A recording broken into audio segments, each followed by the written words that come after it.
Doa Sayyidah Sarah, istri Nabi Ibrahim alaihissalatu wassalam, di dalam kamar raja pemerkosa. Tiba-tiba sang raja yang ingin memerkosa Sayyidah Sarah itu menjadi kejang-kejang seketika. Oleh sebab itulah, mari hadiahkan, ijazahkan doa Sayyidah Sarah ini kepada istri-istri kita, agar dijaga oleh Allah Azza wa Jalla dari berbagai macam kemaksiatan, terutama selingkuhan, perzinahan atau pemerkosaan. Dan juga berikan ijazah kepada putri-putri kita yang sudah remaja, yang sudah dewasa, agar dijaga oleh Allah Azza wa Jalla dari berbagai macam kemaksiatan, terutama perzinahan dan pemerkosaan. Assalamualaikum warahmatullahi wabarakatuh.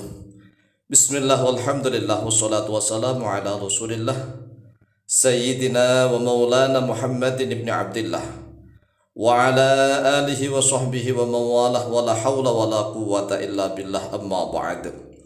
Saudaraku kaum muslimin wal muslimat rahimakumullah, wabil khusus saudara-saudara kami para pecinta dan subscriber channel YouTube Tafsir Al-Mu'allim dimanapun berada, yang tidak lupa dan tidak bosan-bosannya senantiasa kami doakan, semoga Allah Azza wa Jalla memberikan kesehatan, sehat walafiat lahir dan batin.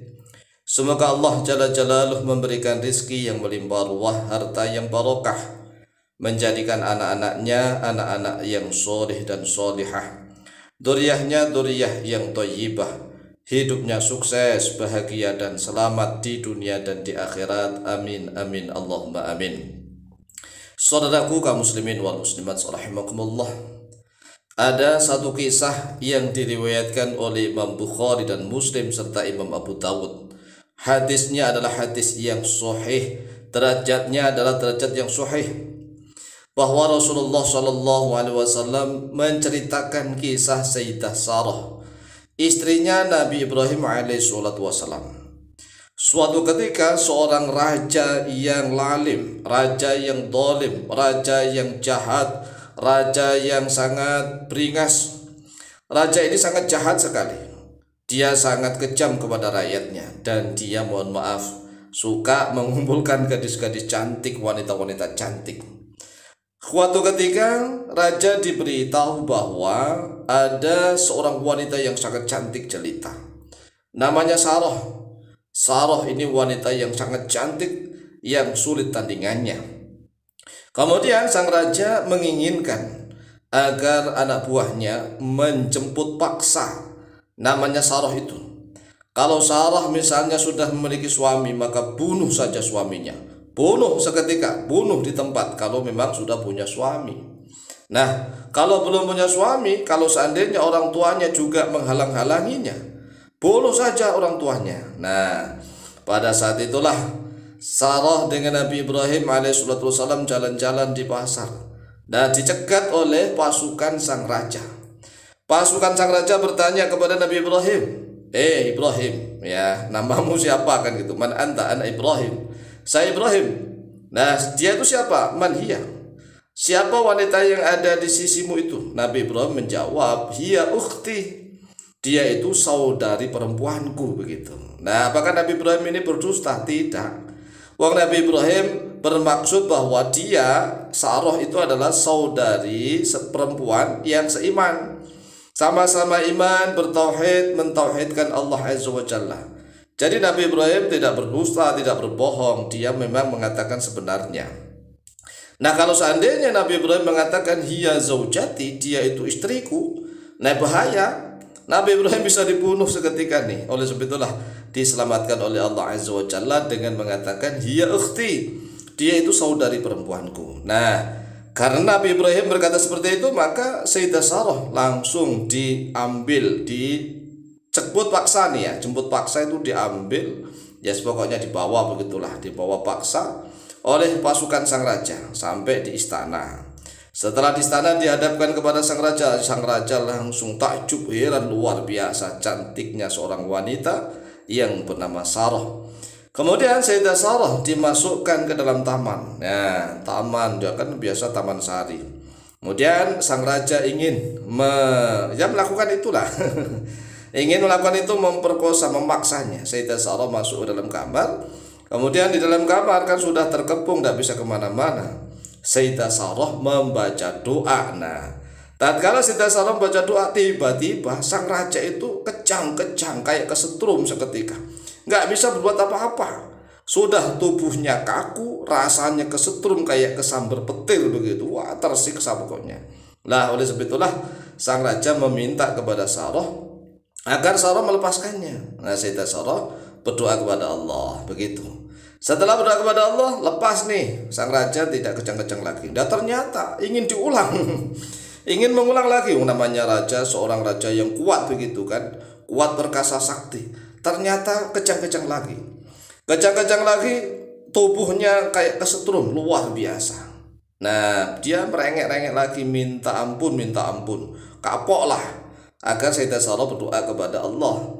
Ternyata setelah Sayyidah Sarah berdoa kepada Allah, sang raja dilepaskan dari ikatannya itu, ikatan setrum yang sungguh luar biasa. Ternyata mau diulang lagi yang ketiga. Nah, setelah diulang lagi ketiga, Sayyidah Sarah berjanji, bersumpah nih, kalau kamu mengulang lagi, tak biarkan. Bersumpah. Nah, ternyata sang raja memenuhi janjinya. Setelah dilepaskan dari keadaan kejang-kejang kesetrum seketika itu, kemudian sang raja membebaskan Sayyidah Sarah. Sayyidah Sarah dibebaskan, diberi hadiah seorang pembantu namanya Hajar. Hajar dari Kipti, ya Hajar lah. Hajar inilah yang nanti akan dinikahi oleh Nabi Ibrahim menjadi istri kedua. Ya, nah doanya Sayyidah Sarah sebagai apa? Doanya Sayyidah Sarah sebagaimana yang telah diriwayatkan oleh Imam Bukhari. Begini doanya, Bismillahirrahmanirrahim.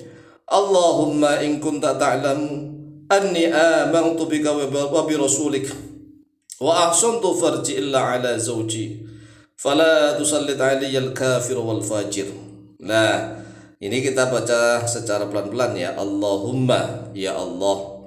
Allahumma, ya Allah. In kunta, jika ada oleh engkau, ta'lamu, yaitu mengetahui oleh engkau ya Allah, anni amantu bika, bahwa sesungguhnya yaitu saya telah beriman kepadamu, wa bi rasulika, dan kepada rasulmu, wa ahsantu farji, dan telah menjaga oleh saya ya Allah farji, pada kemaluanku, illa ala zauji, kecuali kepada suamiku sendiri. Kalau kepada suamiku ya silahkan begitu. Ini kan enggak suamiku ya Allah. Wa ahsantu farji illa ala zauji fala tusallit aliyal kafir, maka janganlah menguasakan oleh engkau aliyah atas diriku al kafir, pada orang kafir. Nah, sampai sinilah doa Sayyidah Sarah. Kemudian ditambah oleh ulama wal fajirah, dan pada orang yang fajir, orang yang jahat, orang yang mesum, orang yang dalam keadaan tidak takut kepada Allah Azza wa Jalla, yaitu al fajir. Oleh sebab itulah mari dihafalkan, penting sekali nih. Kalau seorang suami, seorang bapak ini tidak berusaha memberikan doa ini kepada anaknya, Masya Allah, ya minimal kita wasiatkan kepada istri kita, kepada putri-putri kita, agar dijaga oleh Allah Azza wa Jalla. Allahumma in kunta ta'lamu anni amantu bika wa bi rasulik wa ahsantu farji illa ala zawji fala tusallit alayya al-kafir wal fajir. Allahumma in kunta ta'lamu anni amantu bika wa bi rasulik wa ahsantu farji illa ala zawji fala tusallit alayya al-kafir wal fajir. Allahumma in kunta ta'lamu anni amantu bika wa bi rasulik wa ahsantu farji illa ala zawji fala tusallit alayya al-kafir wal fajir. Silahkan diulang-ulang sampai hafal. Setelah hafal silahkan diamalkan, diijazahkan pada istri dan anak-anaknya. Insyaallah mustajabah biidznillah. Wallahu ta'ala a'lamu bishawab.